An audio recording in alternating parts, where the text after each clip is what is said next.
Without my crystal ball being polished up, this poor stupid son of a bitch bought this laundromat, and now he's in there making nothing.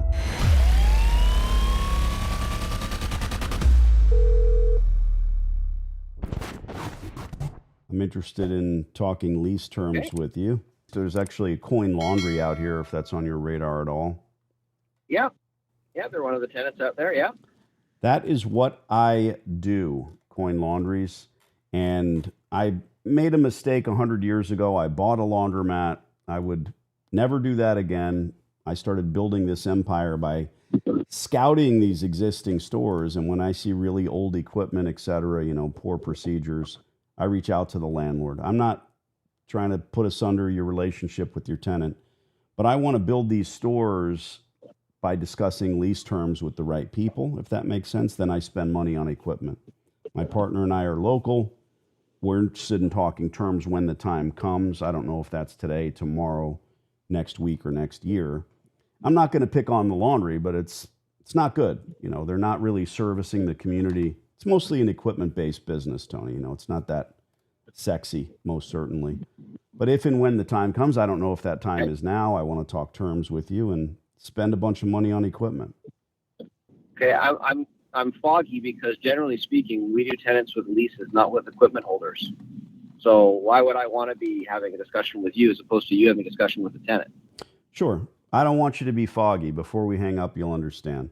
I don't know the tenant. I don't know who they, them, the entity is at all, but I've physically walked the store.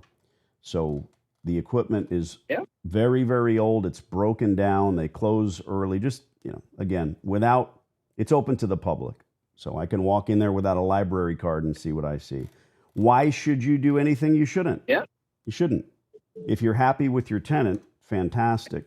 But seeing what I see, the time will come before long they'll either retool themselves and they'll spend money on equipment, or they will walk away. And you called me an equipment holder. I don't know what that means. I'm looking to become a tenant when the time comes. Oh, okay. Now I understand. I'm not a salesman. I have a voice made for radio, but I'm no different than your current tenant. I just want to be a better tenant. And I'm not asking about your rent rolls. I don't want to pry into your business, but this store is nasty. There's a piece of equipment missing, for instance, where a kid could get in there and get hurt. I just don't do that in my stores. It's very different. Like anything, dude. McDonald's makes terrible hamburgers. They sell billions worldwide. Okay, that's their model. I just want to build laundries, run good stores, and this is the start of another location for me. I'm calling tons of landlords. You're the guy. If and when the time comes. Hell, you could go in the Monday meeting and say, we got somebody that wants to lease this space and change the outlook of the whole center by spending money. That's us. Okay, that's fair. Now I understand. Good. I knew you would. I can tell you that he's currently in the first of a 5-year lease with one option of renewal in 5 years. So the conversation, unless he kind of approaches me on looking to wrap things up, isn't something I can action with you at this point in time. And again, unless he was reaching out to me to saying, listen, I got to close up shop. Yeah. Well, with only that tidbit of information, first, let me tell you, Tony, it's heartbreaking because if he's in the first year of a 5-year option with a 5-year lease with an additional 5-year option, I can almost guarantee again, I don't know who it is, he bought this business, he spent X amount of dollars on old equipment. The place, it's been painted, there's new flooring in, but that's not what consumers want. They want good equipment. So I don't want to see him fail, but he's going to have to take whatever he spent on the laundry and retool it on top of it. And you can understand, I just want to cut out that part where I have to buy the business. I've done it so many times. It doesn't work every time, but it works when the timing is right, if that makes sense. Good. Let me send you an email, and if and when something changes, we'll get with it. Otherwise, who knows, Tony? You keep my number, and you might come across with your group a center that has laundromat infrastructure. Call me. Keep my number in your Rolodex. We might do business somewhere else. Sounds good. Tony, thanks for the time. I'm Danny. I'll CC my partner, Wade, as well. Let us know. Thanks, buddy. So here's a kid that doesn't answer the phone for 2 months.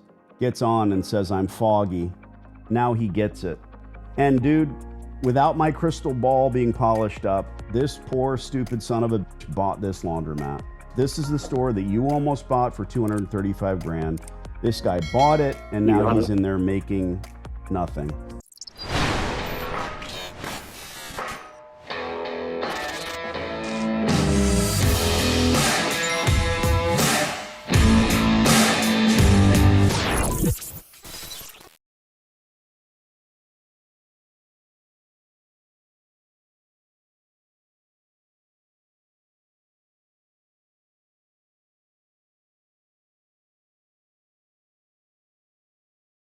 I'm pretty sure this hot water heater's got a few more good years left in it.